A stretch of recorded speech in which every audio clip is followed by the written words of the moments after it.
What if the most powerful tool for your personal growth isn't a new skill, a trendy course, or even more networking, but something you already possess yet actively avoid? We're constantly told to connect more, be social, never be alone. But what if that conventional wisdom is actually holding you back? This video is about to reveal a forgotten path, one that ancient philosophers and modern innovators have walked for centuries. The intentional practice of solitude. Prepare to discover how moments of quiet reflection can dramatically enhance your well-being, ignite your creativity, and accelerate your personal growth in ways you never imagined. Let's start with the uncomfortable truth. We are drowning in noise. Your phone buzzes. Another notification, another email, another message that feels urgent but probably isn't. This always-on culture isn't just exhausting, it's silently eroding your mental space and creativity. Think about it. When was the last time you sat with your own thoughts, without reaching for a device, without background noise, without the constant hum of other people's opinions? The subtle anxieties and distractions have become so normalized that we've forgotten what true introspection even feels like.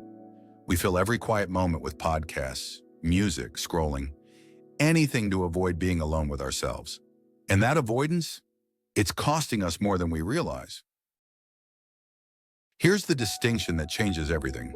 Solitude is not loneliness. Loneliness is the painful feeling of disconnection you didn't choose. Solitude is a deliberate act of self-care, a conscious stepping away from the noise to reconnect with yourself. The Stoics practiced it. Buddha sought it under the Bodhi tree. Einstein took long walks alone. Newton did his greatest thinking in isolation during the plague. These weren't antisocial people avoiding life. They understood something we've forgotten, that the richest conversations often happen within our own minds. Your inner sanctuary still exists. It's just been buried under layers of notifications, expectations, and the fear of missing out. But here's the beautiful part. You can reclaim it anytime you choose. So what actually happens when you embrace intentional solitude?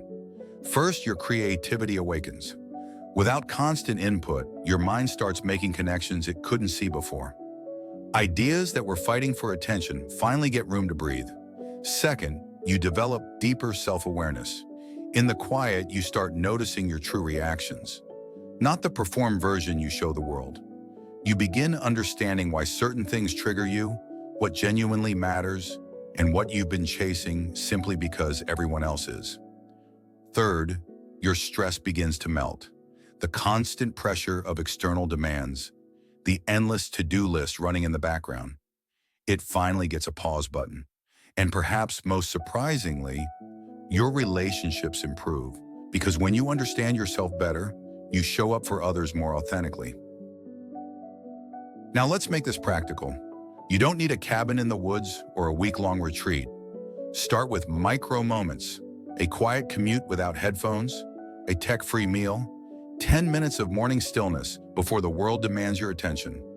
Consider creating a solitude ritual, a designated time and space that's just for you and your thoughts.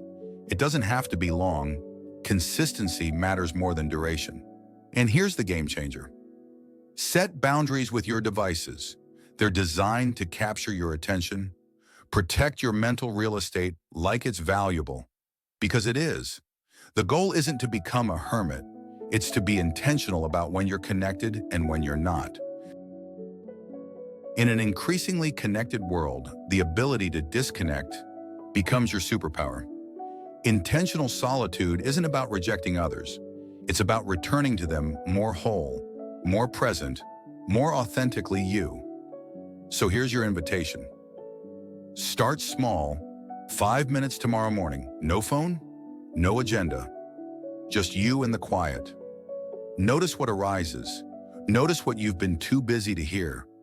The most profound discoveries often happen not when we're searching, but when we finally stop long enough to listen.